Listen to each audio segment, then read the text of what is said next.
Oi, filho. Tudo bem? Você tem gostado de ouvir as minhas histórias? Hoje eu quero te contar sobre o dia que decepcionei uma multidão e até mesmo meus discípulos, mas ao mesmo tempo proferi um dos maiores e mais profundos sermões do meu ministério. Essa história está escrita em Mateus capítulo 5 a 7. Logo depois da ordenação dos apóstolos, fui para a praia com eles, e as pessoas começaram a surgir de todos os lados. Tinha gente da Galiléia, Judéia, Jerusalém, Pérea, Decápolis e muitos outros lugares.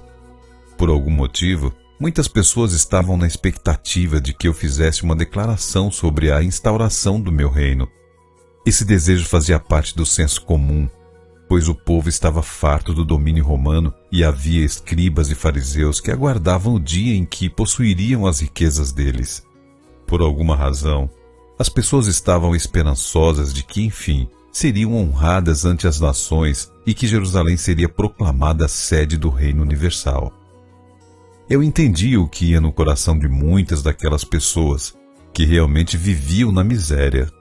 Com a escassez de alimentos e tantas dificuldades, era natural que desejassem uma vida melhor imediatamente. No entanto, eu estava ali para ensiná-las o verdadeiro reino. Por isso, para chamar a atenção de todos, comecei a proferir bênçãos sobre os pobres, sobre os que choram, os aflitos, os mansos, os humildes e os que têm fome e sede de justiça, os misericordiosos. Para cada bem-aventurança, explicava por que eles eram abençoados. As pessoas ficavam realmente impressionadas, pois era bem diferente do que estavam acostumados a ouvir e ver dos fariseus. Em seguida expliquei o que é a verdadeira felicidade e como ela pode ser obtida. Eu precisava fazer com que os discípulos também entendessem isso, porque seriam eles os responsáveis por guiar os demais pelo caminho da justiça e da vida eterna. Pois sois a luz do mundo. Eu lhes disse, Mateus capítulo 5, versículo 14.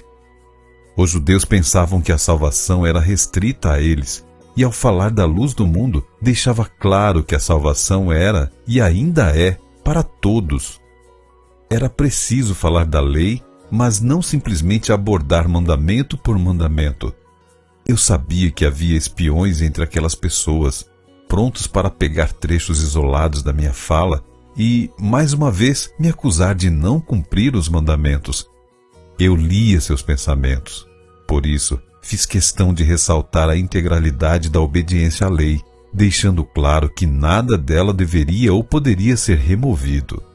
Sabendo que havia por ali alguns que a ensinavam de forma totalmente tendenciosa, eu afirmei que aqueles que a ensinassem de forma errada seriam chamados de menores no reino dos céus.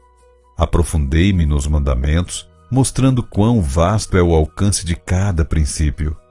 O homicídio, por exemplo, é um pecado que começa na mente, com um cultivo de ódio.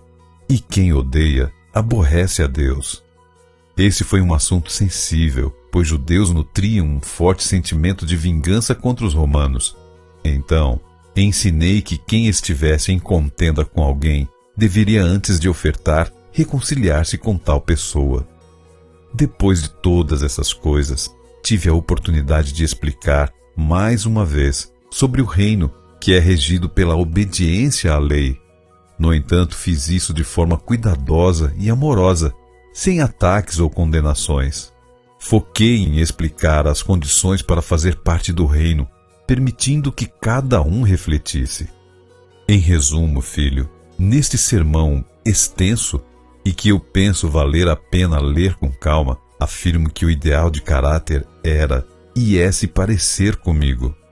A lei é imutável, mas seu significado é muito mais profundo do que simples atos. Antes das ações, vêm os pensamentos e os sentimentos, e são eles que devem ser postos em análise por quem deseja se parecer comigo.